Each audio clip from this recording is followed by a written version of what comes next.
Well, hey everybody, this is Chris DeFirio with Keys to the Shop. Welcome to another edition of Shift Break. Today's episode is brought to you by La Marzocco. They've been making espresso machines by hand in Florence since 1927's machines like the KB90. They are known the world over for beauty, dependability, and innovation. Machines like the KB90 with straight-in locking portafilter technology for ergonomics, the classic Linea, which is just a timeless treasure in espresso machines. You've got the Linea PB, which is one of my favorites. It has the Linea's profile, but it also has all of the technology and controls for today to allow you the ultimate control over your espresso's extraction. The machines like the Leva, the lever espresso machine, that classic, that's where we get pulling a shot of espresso with these lever machines. Those are so fun to use. But there are so many different configurations of espresso machines and styles that La Marzocco has. Check them out over at lamarzocco.usa.com, and you'll find one that fits your needs perfectly. Better yet, email them, info@lamarzocco.usa.com. If you're in the market for an espresso machine and you want the best, look no further than La Marzocco. Again, over at lamarzocco.usa.com. Today's episode is also brought to you by Rattleware. The best smallwares are the kinds of smallwares that don't steal the show, they support the show. Your coffee bar. They operate in the background, they function the way they should. That's what drives Rattleware at rattleware.com. Pitchers, whisks, shot glasses, knock boxes, etc. There's so many things to choose from, and I would encourage you, again, go to rattleware.com. If you're looking for great smallwares that just work for your business, that allow your brand to shine while just being dependable in the background, this is what Rattleware is all about, again, at rattleware.com.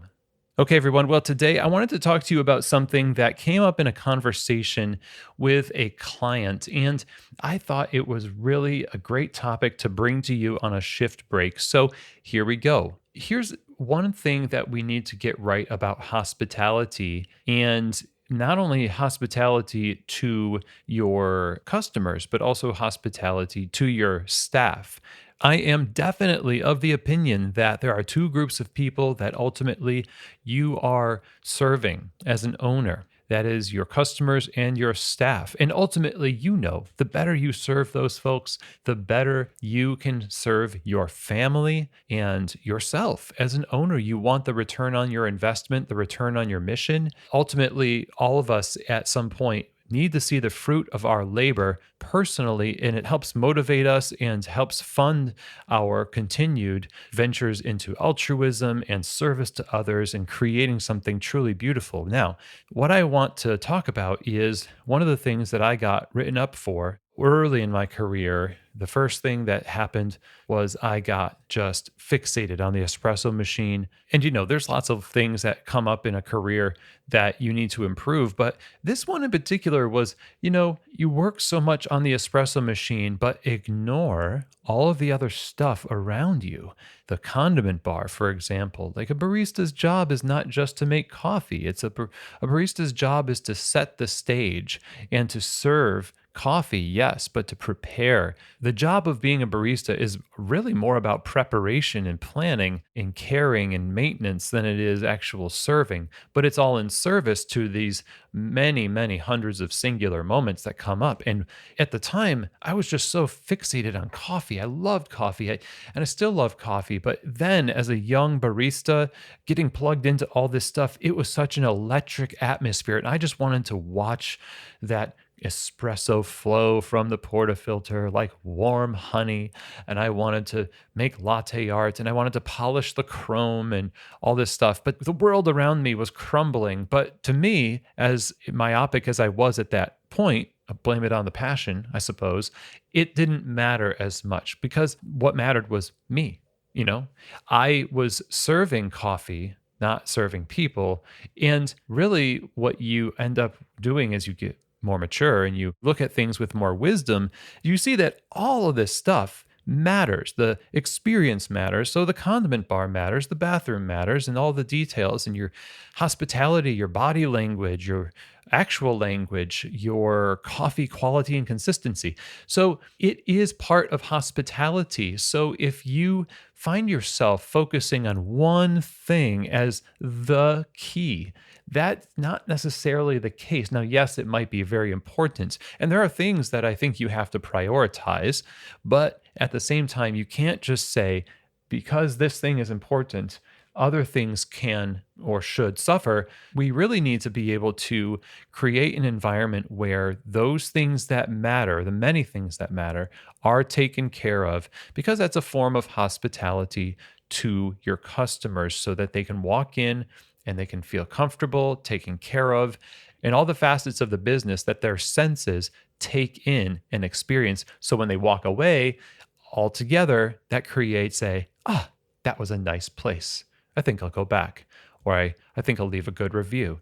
That's the goal, right? We want people to walk away with that kind of a feeling. Now, with staff, the same thing is true. You might be thinking, in order to take care of your staff, you only need to do one specific thing, when actually there are many things that need to be provided for your staff in order for their experience in your cafe to be one where they walk away from that job and they say the same thing. Oh, this was really a great place to work, and I hate to leave it.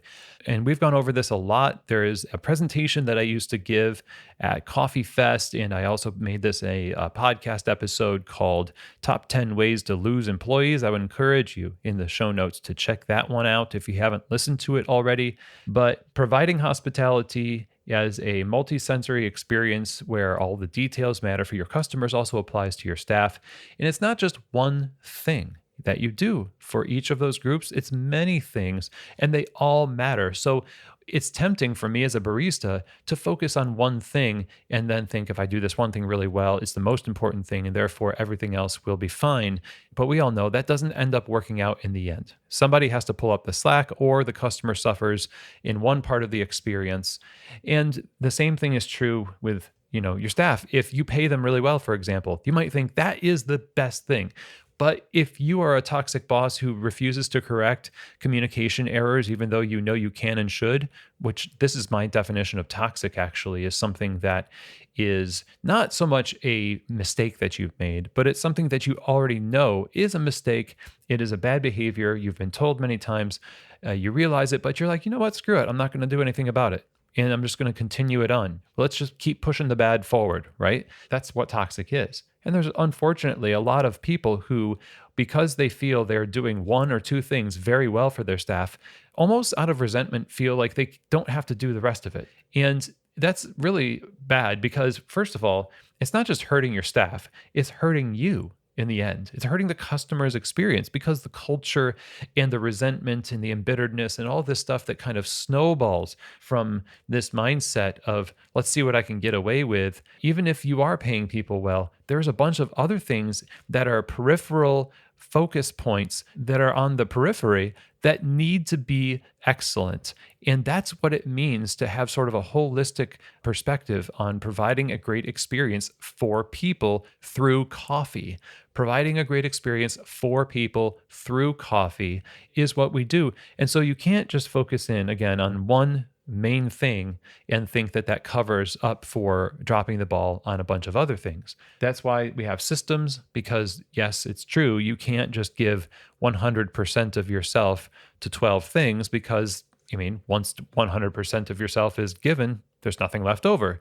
So some things need to be automated. Some things need to be systematized or done in cycles and seasonally. But our mentality has to be, let's make sure that we're taking care of the whole, not just the part, so that we do provide that great experience. And ultimately, this takes care of the business. The business has to go on. If you want people to have a job, you want customers to have a place to go for coffee, you gotta run a good business. You could argue that the most important thing to focus on is that we stay in business. I mean, that's why, as generous as you want to be, if your labor is way out of control, it's ultimately going to hurt your business. And you've got to limit certain parts of your business in order to get those metrics under control so that you have a sustainable and consistent business that will provide the same for people. And so today, I just wanted to share that with you. When you talk with your staff and you are guiding them in the process of developing as professionals,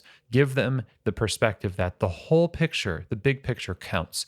When you're talking to yourself or your managers about leading people, the same thing applies. The big picture, all of these little facets, they count as part of the whole. And as we innovate ways to take better and better care of those pieces of the puzzle that make up our business, we learn how to care for people better within that scope. And it creates a great and virtuous cycle. And it really is more fulfilling then to be an owner, to be a professional in the cafe. So I hope that this was helpful for you. If you're interested in coaching one-on-one with me, if you need some help overcoming some obstacles in your business, you have some opportunities that you need clarity on, if you want your management team to be involved as well, there are a lot of things that I've done in the past working with people in their management teams to bring clarity and to help them bring about the next phase of growth for their business. Just email chris@keystotheshop.com or DM on Instagram @keystotheshop. And don't forget, applications are open for the keyholder coaching groups.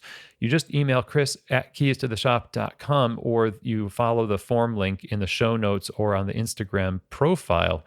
But this is a dynamic group of 5 to 6 other experienced coffee shop owners, all kind of helping each other become more successful through encouragement, accountability, insights, and focus over the course of a 6-month period. There is so much that gets accomplished and so many epiphanies and moments of clarity and just enrichment, especially also community. You know, it's isolating being a cafe owner. And that's one of the main things that our members talk about is it's great to be in a cohort with other cafe owners. So if this is interesting, keyholder coaching group applications again are open, and email chris@keystotheshop.com. And that is it. Thanks everyone so much. And I will see you here next week for another episode of Shift Break from Keys to the Shop.